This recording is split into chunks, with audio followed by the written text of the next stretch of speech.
Yes? You started out as an athlete? Yeah, so I played baseball at LSU, center fielder, from Birmingham, Alabama, played at junior college, Redneck Riviera, Gulf Coast Community College, Panama City. I played in junior college and I went to LSU, played there in 86 and 87. And I was the first batter to represent LSU at the College World Series. I did hit a home run. I did not hit a home run. There's no surprise here. But I struck out. I looked real bad, and I had a panic attack. And Coach Burton, my coach, put me in the training room away from the cameras, ESPN cameras, and he talked me through it and put me back out on the field.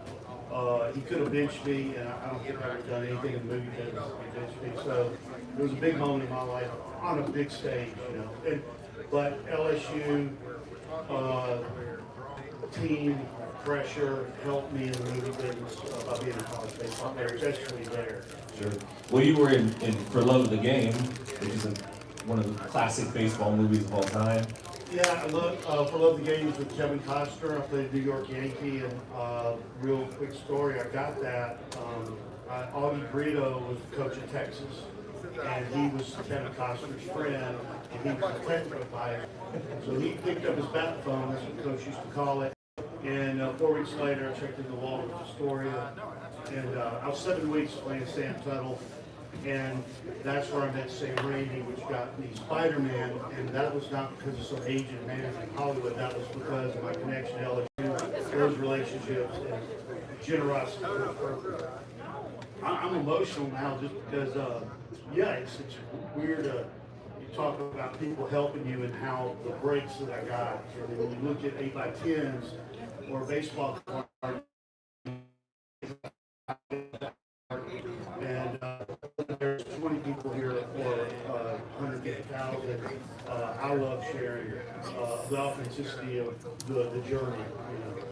And you mentioned some people that helped you along the way. Who are some of your biggest influences in getting into either sports, acting, life?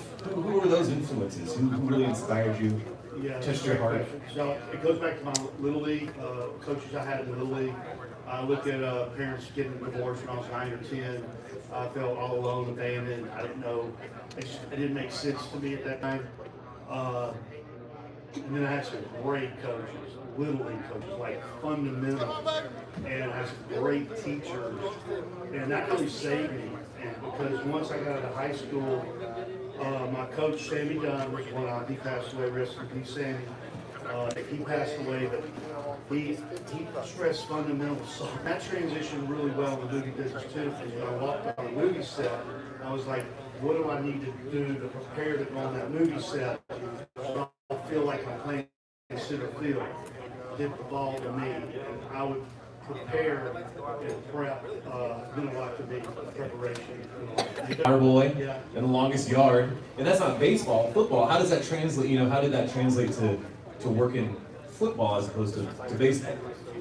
Well, I did a lot of baseball movies, played my strengths like Mr. Baseball, Little Big League. I'm real proud of. I survived the Titanic. I was 240 stunt people from all over the world, and that was a dangerous job. And I got through it and survived that. And then right after that, I did I did a movie, Eraser, right around there with Arnold Schwarzenegger, Jimmy Conklin, and that's when I was really looking at, okay, how do I move my mouth and make money instead of hitting the ground and making money?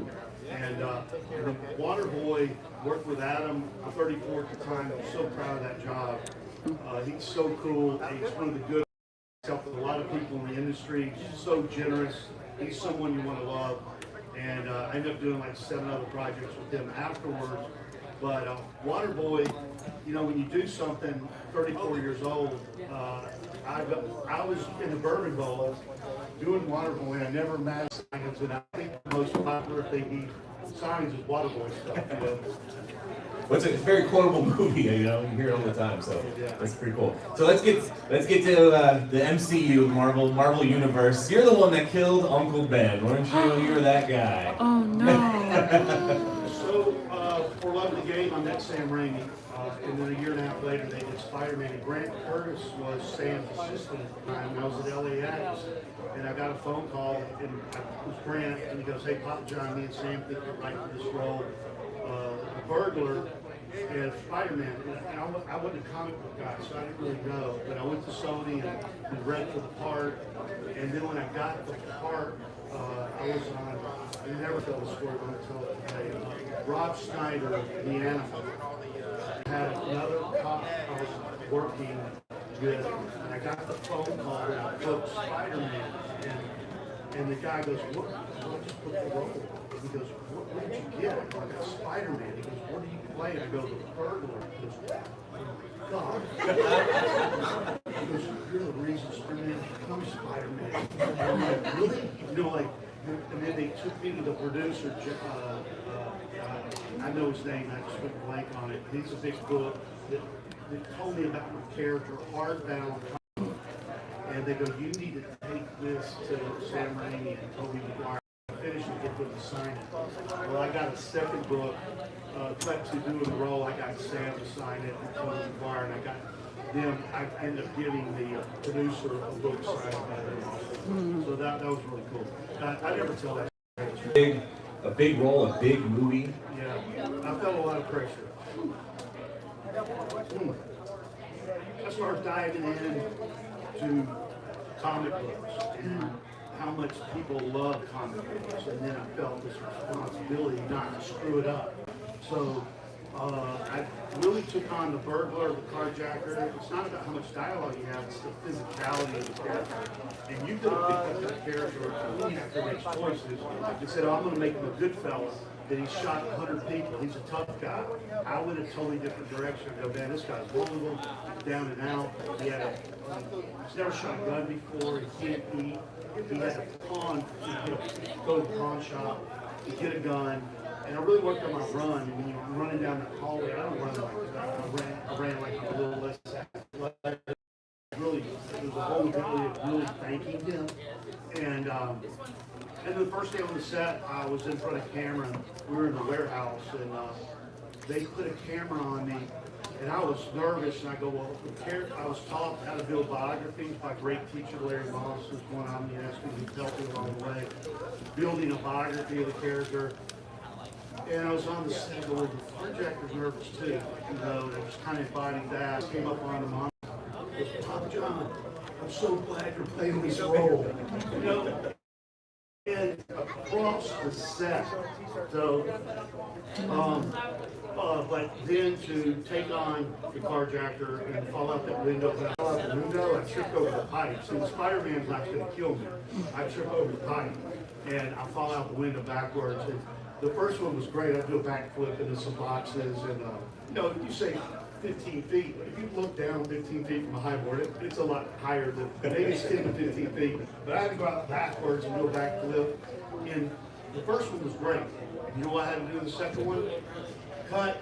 The doves didn't take their cue, the birds. So when you watch Spider-Man, you'll watch the birds fly by, and then I fall through the birds. Well, the first time, those damn birds didn't take their cue. What was their cue? They had to get on the animal wrangler.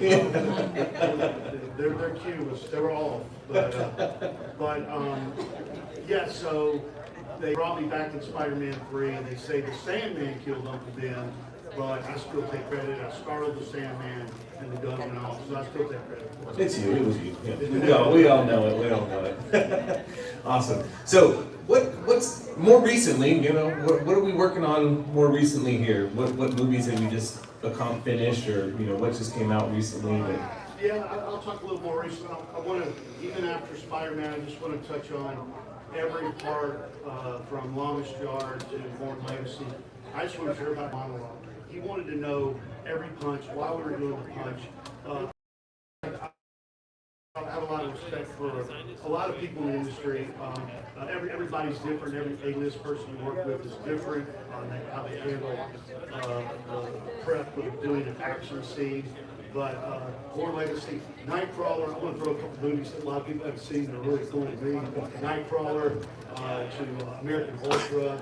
And then some really low-budget movies that, you know, Ozark Shark as a low-budget movie, but I got my son in the movie and he got to go to the set with me, and that was a real cool memory. So there's a no budget, low budget, huge budget, but I treat them all the same. I did not bullshit with preparation. I didn't care what the budget was. I took a lot of pride in showing up and being authentic on camera. And man, I am so, no, it's not about, it's just, I haven't signed in a long time either. So I just started picking up signing this past year. So you're flooded with memories of pictures and movies and memories, injuries, and trying to get through it, the good, the bad, the ugly. And then you have someone come up to you looking at it like, oh my God, you changed my life. When I saw Spider-Man, you see the power of film and the power of story, and that makes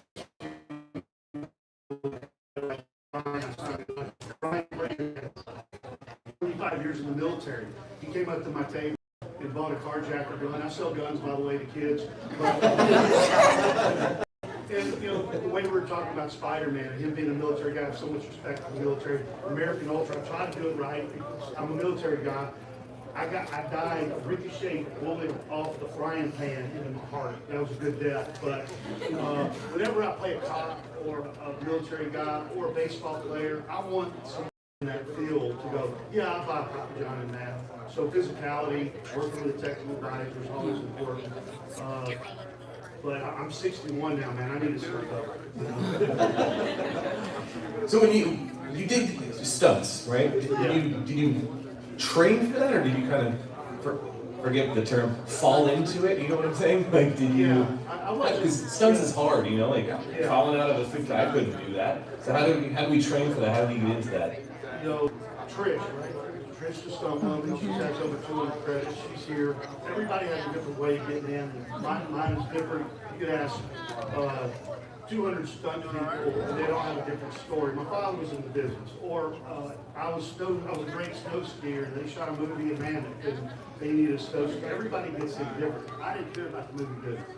I was 22. I had $10 in my checking account. They shot Everybody's All-American in Baton Rouge. They were looking for LSU athletes to be part of the football team. Kelly's wearing LSU colors right there. I love it. And they were looking for LSU athletes to be part of the football team, but you couldn't get paid and be eligible. That's changed. It's NIL. So I was my last semester. I got on the team, and they go, "You want to make more money? Take hits or deliver hits." I'm in the back of the room. I got $10 in my checking account. Papajohn back here. I'll take some hits. And I started taking hits. I probably did a squay, and that's when Taylor Hackford, the director, pulled me off the side, gave me a trophy from 15,000 people at Tiger Stadium. World's greatest hitman. I still got the trophy in the office. And he pulled me off the side and said, "Hey, Papajohn, you're an athletic and a really great guy. I think you should be a Hollywood stuntman." So he got in my ear. I went and talked to Coach Bergman about it. Coach Bergman, and he gave me some great advice. He said, he said, "Hey, Papajohn, just do what you did. Be a team guy, get 110%, and whatever you decide to do, look for the best mentors and coaching." And that was straight from him. And I actually did that too. So, but Taylor Hackford, and there's a producer on Everybody's All-American, Alan Blomquist. He's a line producer, ended up producing a lot of things. I did yard work for him when I first got out there.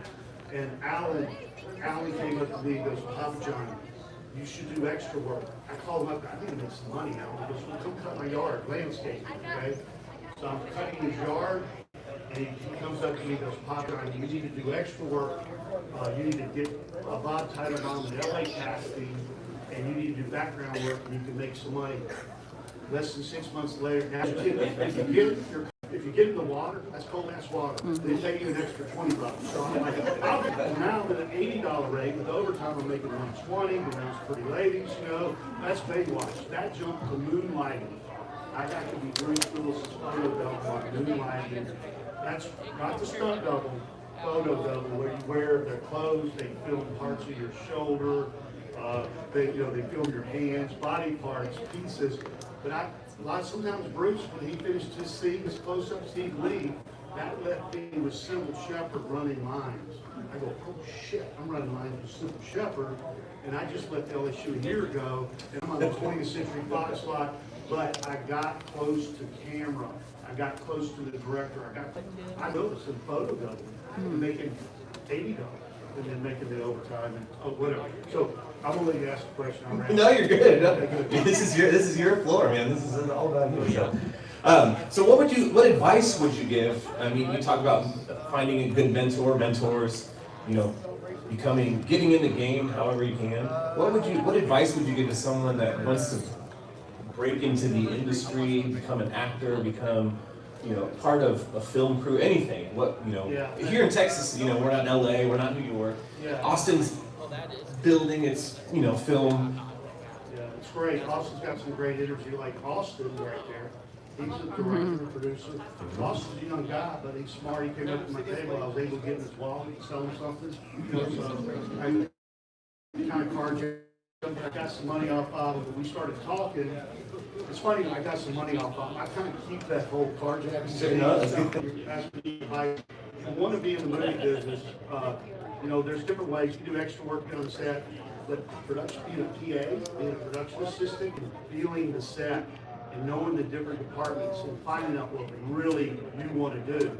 And when you find out something that you really want to do, and that might just be being assistant to the director, or assistant to the producer, or, hey man, I really love camera.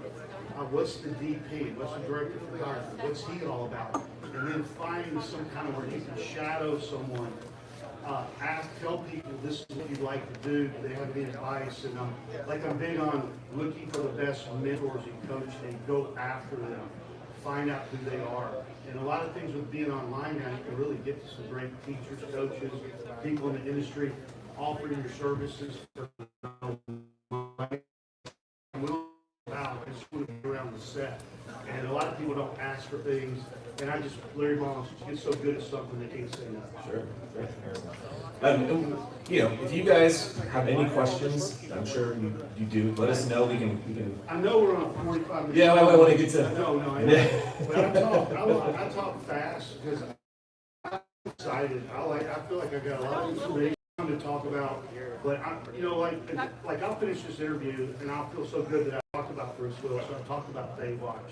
A lot of people go to their big moments. Like we could have focused on Spider-Man the whole time, and we could have focused on The Longest Yard and some of the Jurassic World. Which, hey, Jurassic. I was supposed to come back on Jurassic World. I didn't die. That didn't work out.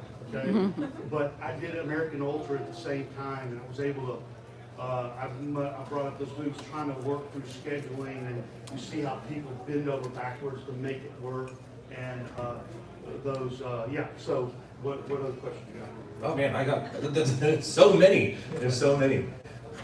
I got one. There we go. We got a cowboy in the background. We're Texas.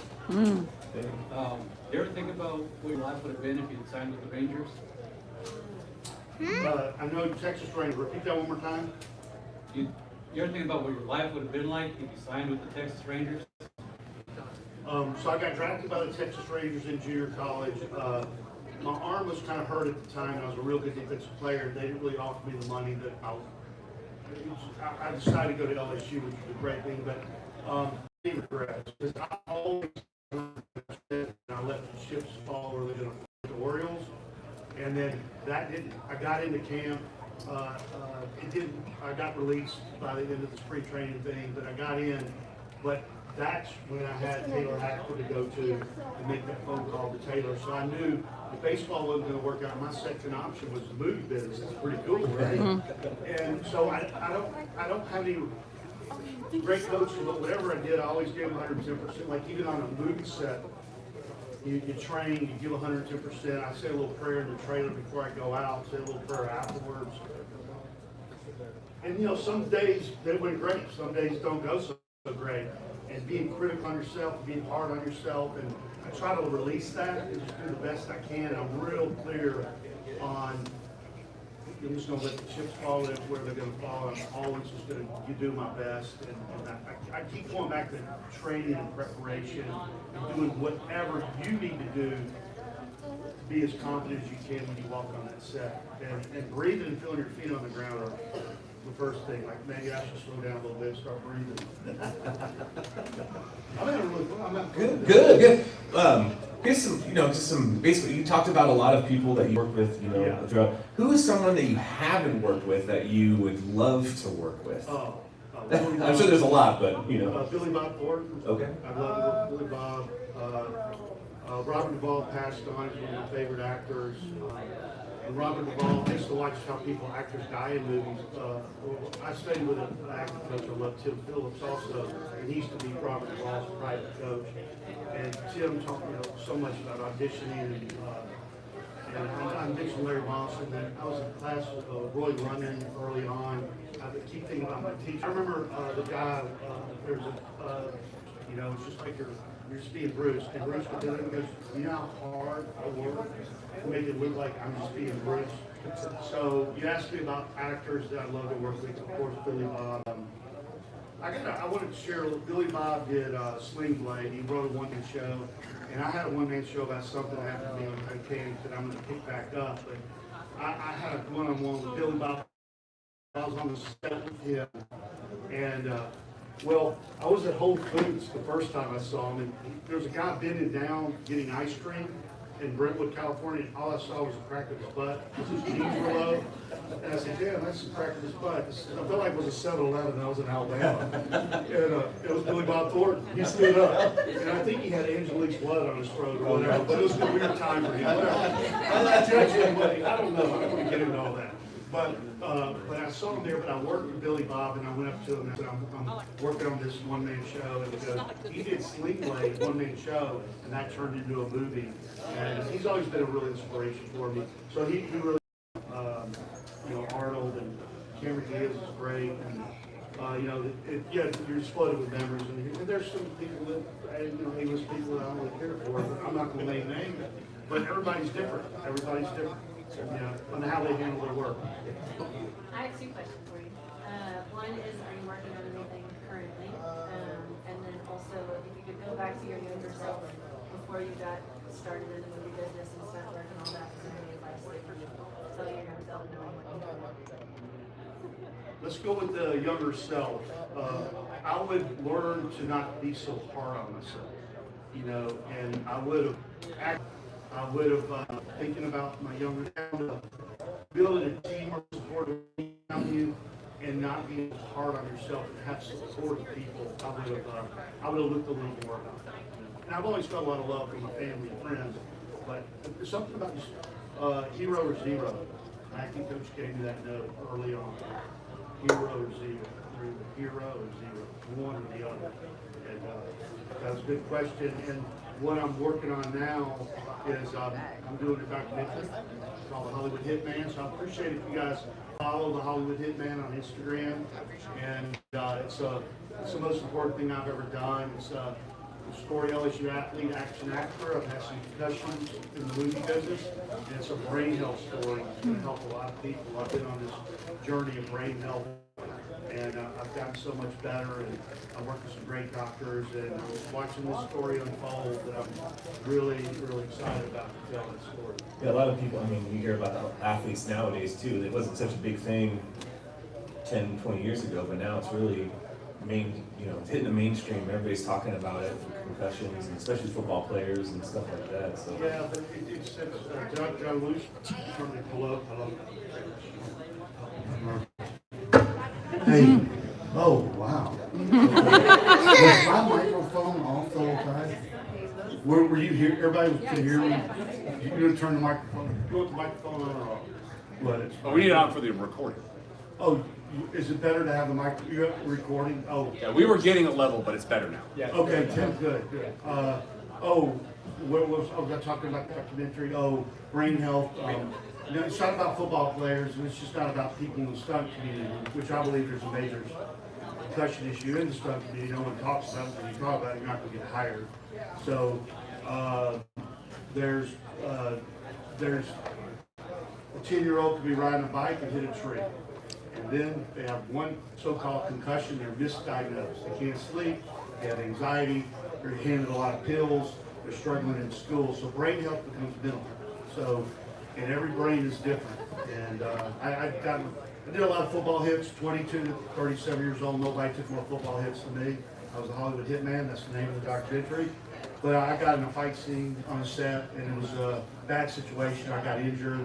My life was never the same after that. And I was always trying to get back in the business, didn't know what I could do, and going after, okay, the modalities, what can I do to heal myself who do I tell, who do I don't tell, and that's part of the documentary, my finances, hanging on to my marriage, and then diving into brain health. So all this happened for a reason, you know. I think spiritually it just lined up for me to tell this story. So I got a great filmmaker, director named David Cano. He did Concussed, The American Dream with Brett Favre. That actually went to Apple. So he's a cinema verite director. That means he's been following me around like for 6-7 months and going wherever I go. And it's interesting. It takes a lot of time and energy to do that, but it's really great for storytelling. Hollywood _ Hitman on Instagram. Hollywood _ Hitman. There it is. Yeah. Awesome. You talked about a one-man show. Can we get into that? Is that something? Yeah. Okay.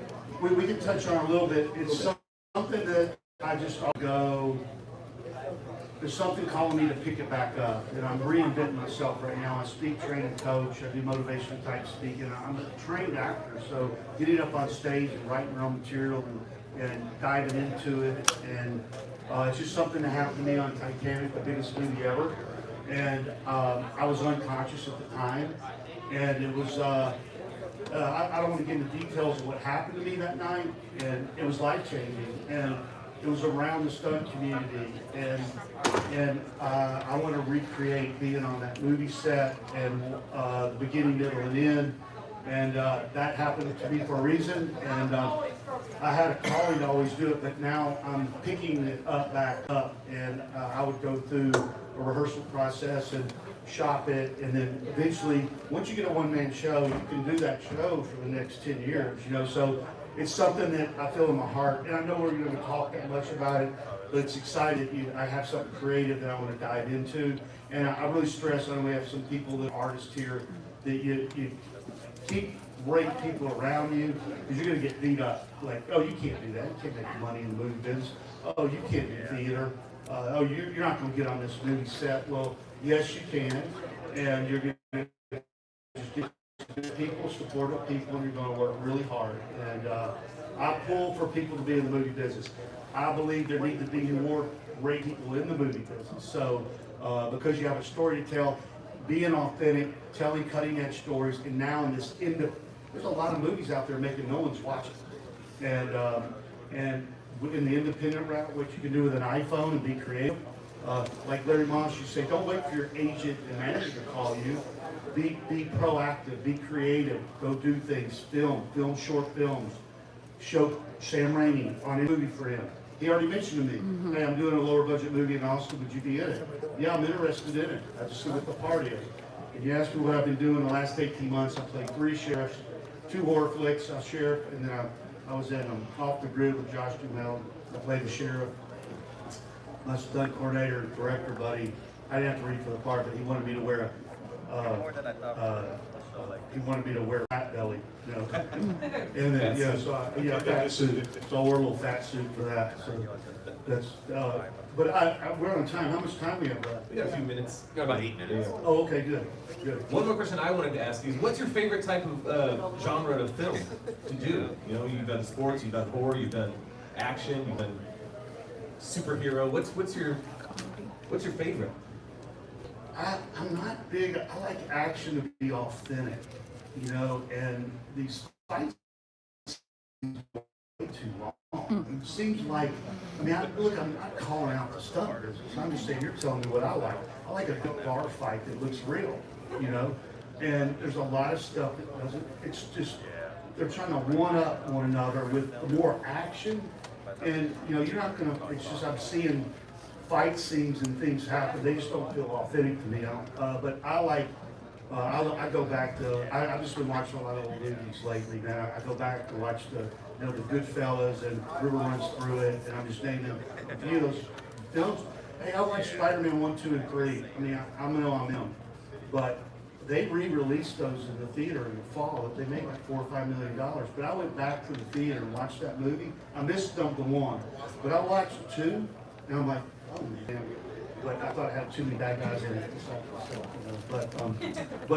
Yeah. So you asked me what genre. And then picking up when you see writing like Landman, you know, you see that authentic. People want to watch authentic stuff, and you as filmmakers, storytellers, stick with authenticity. I'm trying to think of I like Nightcrawler. I always bring that film up because I will tell you how I got that movie. Dan Gilroy, I did Born Legacy. They knew I was an acting stunt guy. They called me up to do Nightcrawler to audition. I've never done an audition before, a Zoom, in an audition for Nightcrawler. And I was read for Dan Gilroy. His brother's Tony Gilroy that directed Born Legacy. And I read for it, and Dan Gilroy goes, Papajohn was a really good read. I don't have any notes. I want you to play this part. And I go, Dan, I know there's a fight in there, and I had a concussion, and I'm trying to get over this thing. And he goes, don't worry, man. We're going to get you a stunt double. So Steve Shriver stunt doubled me on Nightcrawler, and I get to call him out. I don't know how many stunt people or action actors call out people for doubling, but I felt so thankful to have him there. And I will call out one thing. I think Arnold, Stallone, Russell Crowe, they're all hurt. They don't talk about it that much. Maybe I heard Russell Crowe talk about when he did Gladiator. He was doing all those sword fights with Ridley Scott, one of the best filmmakers ever. And Russell really got in there. And the English actor went up to Russell and goes, Russell, what are you doing, mate? He goes, I'm doing fight. It's really cool. He goes, no. That's why you have a stunt double. That's why you have a stunt double. And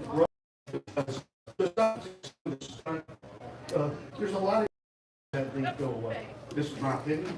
And then I think there's even the actors that can get injured through repetition is not the mother of all skill when it comes to stunts. You know, like they say, acting, repetition is the mother of all skill. Eventually you're going to get hurt.